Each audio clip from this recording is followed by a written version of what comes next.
So when designing your container garden, you can really be creative in the types of containers that you use. You can see a variety here from traditional plastic and clay pots that I found or gotten from different garage sales or used in the past.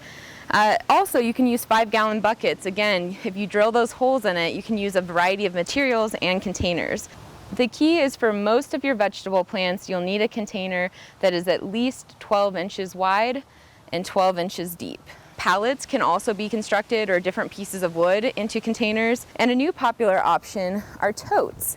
So this is actually kind of a tarp material that is in a tote shape, very easy to move around, has a handle, and I actually am growing potatoes in this bag. And so you can kind of see the root system there through the little window.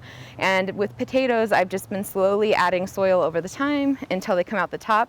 This is a really great tool if you want easy harvest. So in addition to container gardens being great for anyone who doesn't have space in their yard, they're also really great for plants that are kind of a pain in the ground. So potatoes are a great one. Instead of having to dig them up, now you just get a tip over the bag and you've got your potato harvest.